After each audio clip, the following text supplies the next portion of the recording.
Russia, racing against time to retake Kursk ahead of Trump's ceasefire. Moscow's troops have advanced in Russia's Kursk Oblast, as Vladimir Putin looks to recapture the territory lost to Ukraine before U.S. President-elect Donald Trump takes office.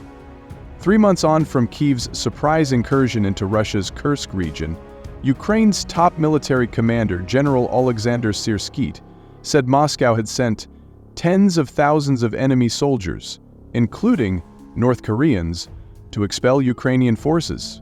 Trump's victory in the U.S. election has focused the minds of Kyiv and its allies over what it means for Russia's war against Ukraine, which he has vowed to end within a day, having repeatedly criticized continued American military aid for Kyiv.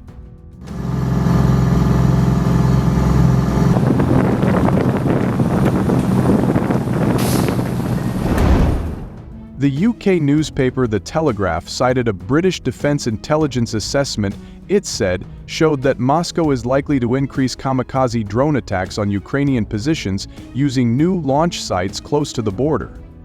Moscow may also use its Kursk counterattack to build momentum and push into Ukraine's northeastern Sumy region. As concerns grow of an escalation in the war, NATO allies think Putin will try to recapture all the territory lost to Ukraine before Trump's inauguration on January 20.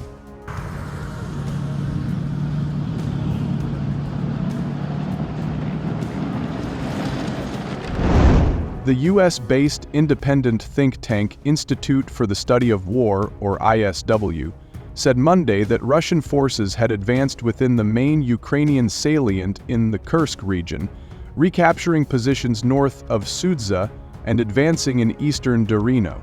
Ukraine's Pivnich Operational Command spokesperson, Colonel Vady Miznik, said Russian forces are conducting a high tempo of ground attacks in intervals of 10 to 15 minutes, consisting of air, drone, and multiple launch rocket systems, or MLRS, strikes against Sumy, Chernihiv, and Kharkiv oblasts. Miznik said many Russian munitions fall into the Kursk region, which faces an intensity of strikes up to 3 times higher than in Ukrainian territory.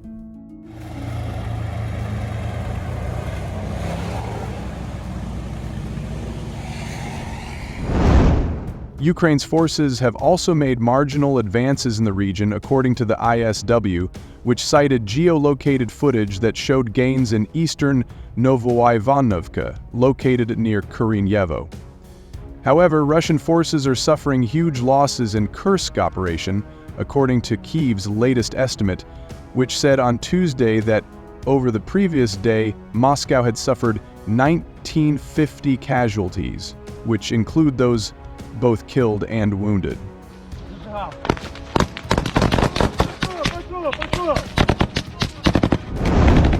Meanwhile, Russia sustained significant losses in the past 24 hours, losing 194 vehicles and 64 artillery systems in its ongoing war with Ukraine.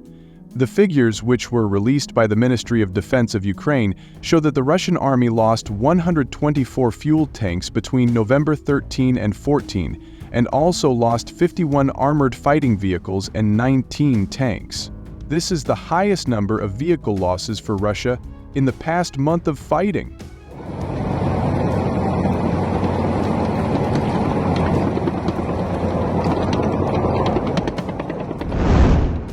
The data does not show where or how Russia sustained these losses. However, in recent days there has been a new Russian surge into the region, with the aid of 50,000 new troops sent to the Kursk zone.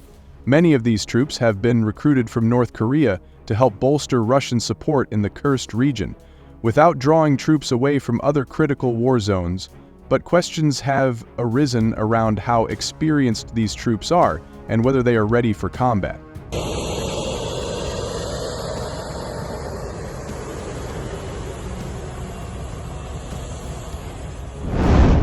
Drone footage, supposedly taken in the Kursk region this week, which could not be independently verified by Newsweek, has shown Russian vehicles driving into a war zone that is being referred to as a meat grinder, as the footage shows vehicle after vehicle being blown up one by one.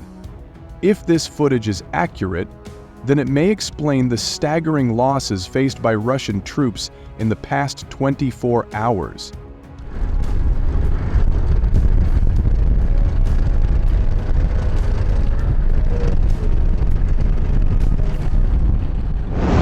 Russia is embarking on this push in the hopes of maintaining control over the Kursk region before Donald Trump takes office, as it is hoping a Trump ceasefire will result in the region becoming permanently Russian land.